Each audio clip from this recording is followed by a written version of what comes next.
Early voting for the March primary starts on February 20th. It comes after lawmakers made changes last year to fight voter fraud.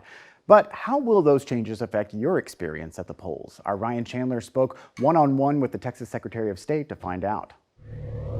I am 100% confident these elections are going to be run accurate, they're going to be fair. Texas's top election official pushing back on fears of fraud. I like to rise above that noise and show voters what we're doing to make sure that we're going to protect their vote. Some, like Attorney General Ken Paxton, insist it's a rampant issue. Since 2005, Texas has convicted 155 people for voter fraud. In the same period, voters cast 110 million ballots. That's just over 1 in a million. Still, Texas implemented a number of new laws last year to prevent fraud. Voting illegally is now a felony, increasing the penalty from a misdemeanor and subjecting violators to up to 20 years in prison. And the state eliminated the elections administrator in our largest county, citing delays and errors in administering past elections in Harris County. We're going to make sure that's our job,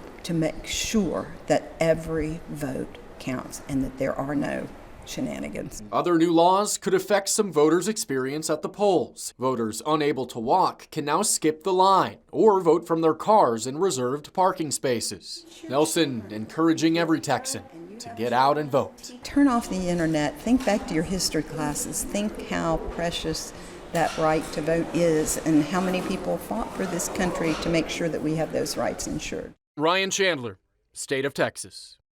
Good advice from the Secretary of State. Early voting for the March primary starts on February 20th. There's a lot at stake, but Texans tend to have low voter turnout for these elections. In the last presidential primary year, just 12% of Republicans and 13% of Democrats cast ballots. And in the 2022 primaries, 9% of eligible Republican voters turned out and only 5% of Democrats. Thank you again for joining us for State of Texas. I'm Josh Hinkle, and we'll be back next week to bring you an in-depth look at Texas politics.